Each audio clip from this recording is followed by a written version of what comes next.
તો સ્વાગત કરજો ફરી કાતના નવા વિડીયોની અંદર। તો મિત્રો આજે આપણે આ વિડીયોની અંદર વાત કરીશું કે રેશન કાર્ડ ધારકો માટે 1 જાન્યુઆરી 2026થી આ નિયમો બદલાવા જઈ રહ્યા છે મિત્રો, કે જેની અંદરથી રેશન કાર્ડને લગતી, ખેડૂત યોજનાને લગતી, બેંક યોજનાને લગતી અને ગેસ સબસિડીની યોજનાને લગતા મિત્રો નવા નિયમો જાહેર કરવામાં આવશે મિત્રો 1 જાન્યુઆરી 2026થી। તો કે કયા નિયમો જાહેર કરવામાં આવશે મિત્રો અને શું બદલાવ થવા જઈ રહ્યા છે મિત્રો નિયમોની અંદર, તો તેની સંપૂર્ણ માહિતી આપણે આજના વિડીયોમાં જોઈશું। તો વિડીયો અંત સુધી બન્યા રહેજો અને જો વિડીયો ગમે તો વિડીયોને એક લાઇક આપી, ચેનલમાં નવા તો ચેનલને સબસ્ક્રાઇબ કરવા વિનંતી મિત્રો। અને મિત્રો અમને કમેન્ટ કરીને ખાસ જણાવજો કે અમારા વિડીયો તમે કયા ગામ કે કયા શહેરથી જોઈ રહ્યા છો, તો મિત્રો અમને પણ ખબર પડે કે અમારા વિડીયો આ ગામ કે આ શહેર સુધી પહોંચી રહ્યો છે। તો મિત્રો વિડીયોની શરૂઆત કરી લઈએ કે ડિસેમ્બર મહિનો પૂરો થવાની તૈયારીમાં છે અને નવા વર્ષના પ્રારંભ સાથે સામાન્ય માણસના જીવન પર સીધી અસર કરતા અનેક નિયમો બદલાવા જઈ રહ્યા છે। એટલે કે 1 જાન્યુઆરી 2026થી દેશમાં બેન્કિંગ, પગાર ધોરણ અને ગેસના ભાવ સહિતના આર્થિક માળખામાં મોટો ફેરફારો અમલમાં આવશે। જો તમે આ ફેરફારોથી અજાણ હશો તો તમારા ખિસ્સા પર બોજ પડી શકે છે। એટલે કે મિત્રો ડિસેમ્બર મહિનો પૂરો થવાની તૈયારીની અંદર છે અને નવા વર્ષના પ્રારંભ સાથે જ મિત્રો સામાન્ય માણસના જીવન પર સીધી અસર કરતા અનેક નિયમો બદલાવા જઈ રહ્યા છે કે 1 જાન્યુઆરી 2026થી દેશના બેન્કિંગ,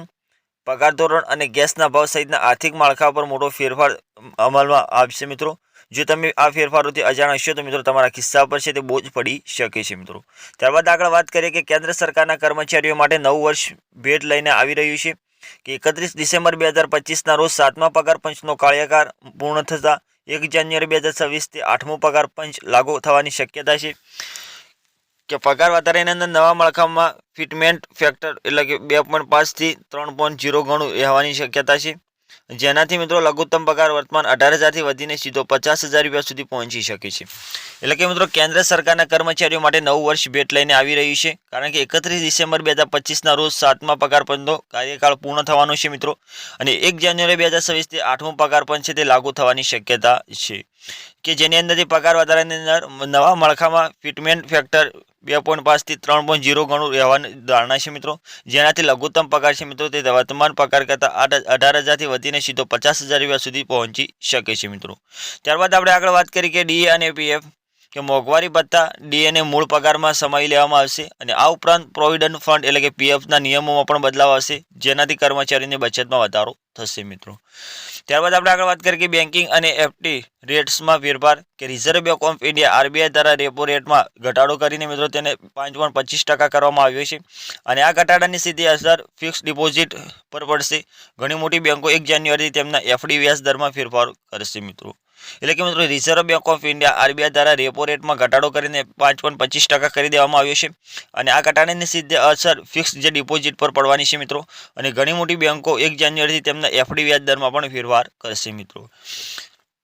ત્યારબાદ આપણે સુરક્ષાની વાત કરીએ કે સાયબર ફ્રોડ રોકવા માટે હવે મોટા ડિજિટલ વ્યવહારો માટે મલ્ટીફેક્ટર ઓથેન્ટિફિકેશન ફરજિયાત બનશે અને તેની પારદર્શિતા ગ્રાહકો પાસેથી વસૂલવામાં આવતા ચાર્જિસ અંગે બેંકોને હવે સ્પષ્ટ ખુલાસો કરવો પડશે મિત્રો। કે મિત્રો સુરક્ષાની વાત કરીએ કે સાયબર ફ્રોડ રોકવા માટે હવે મોટા ડિજિટલ વ્યવહારો માટે મલ્ટીફેક્ટર ઓથેન્ટિકેશન ફરજિયાત બનશે મિત્રો અને તેની પારદર્શિતા લાવવા માટે ગ્રાહકો પાસેથી વસૂલવામાં આવતા ચાર્જિસ અંગે બેંકોએ હવે સ્પષ્ટ ખુલાસો કરવો પડશે મિત્રો। ત્યારબાદ હવે આપણે આગળ વાત કરીએ ગેસના ભાવ અને સીએનજીના રાહત કે દર મહિનાની 1લી તારીખે ઓઇલ કંપનીઓ ઇંધણના ભાવની સમીક્ષા કરતી હોય છે કે 1 જાન્યુઆરી 2026થી એલપીજી સિલિન્ડર, કોમર્શિયલ અને ઘરેલુના ભાવમાં ફેરફાર જોવા મળી શકે છે। સસ્તા ગેસની આશા નવી પાઇપલાઇન ટેરિફ પોલિસીને કારણે મિત્રો કુદરતી ગેસ એટલે કે સીએનજી અને પીએનજીના ભાવમાં પ્રતિ યુનિટ 2 થી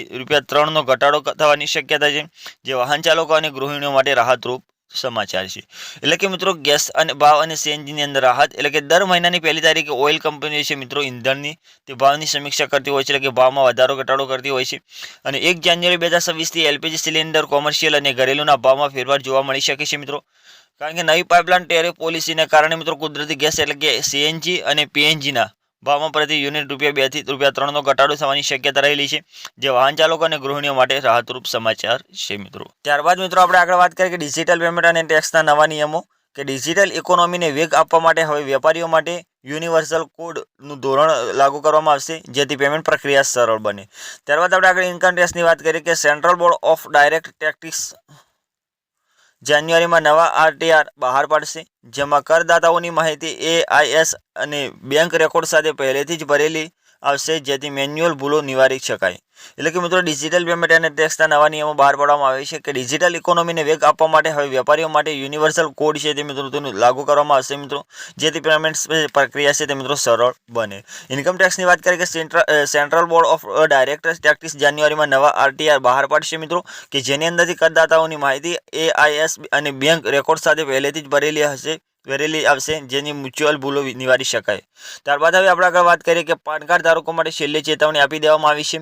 કે જો તમે હજુ સુધી તમારું પાન કાર્ડ આધાર કાર્ડ સાથે લિંક નથી કર્યું તો તમારે 31 ડિસેમ્બર 2025 સુધીનો જ સમય છે। જો આ તારીખ સુધીમાં લિંકિંગ નહીં થાય તો 1 જાન્યુઆરી 2026થી તમારું પાન કાર્ડ છે તે રદ થઈ શકે છે અને તમે બેન્કિંગ વ્યવહારો કરી શકશો નહીં। એટલે કે મિત્રો પાન કાર્ડ ધારકો માટે એક છેલ્લી ચેતવણી આપી દેવામાં આવી છે કે તમે જો હજુ સુધી તમારું પાન કાર્ડ આધાર કાર્ડ સાથે લિંક નથી કર્યું તો તમારી પાસે હવે 31 ડિસેમ્બર 2025 સુધીનો જ સમય છે, કારણ કે જો આ તારીખ સુધીનો તમે લિંક નથી કરતા તો 1 જાન્યુઆરી 2026 તમારું પાન કાર્ડ છે તે રદ કરી દેવામાં આવશે અને તમે કોઈ પણ બેન્કિંગનો વ્યવહાર કરી શકશો નહીં મિત્રો। તો મિત્રો આ હતા રેશન કાર્ડ ધારકો માટે નવા નિયમો કે 1 જાન્યુઆરી 2026થી મિત્રો નવા નિયમો જાહેર થવાના છે મિત્રો। તો મિત્રો અમે આશા કરીએ તમને આ વિડીયો ગમ્યો હશે તો વિડીયોને એક લાઈક કરી દો અને જો તમે ચેનલમાં નવા તો ચેનલને સબસ્ક્રાઇબ કરીને બેલ આઇકન દબાવી દો, જેથી કરીને કોઈ પણ આવી અમે રેશન કાર્ડ લગતી માહિતી લાવી અમારી યુટ્યુબ ચેનલની અંદર તો તેની સૌથી પહેલી નોટિફિકેશન તમને મળતી રહે। થેન્ક યુ મિત્રો।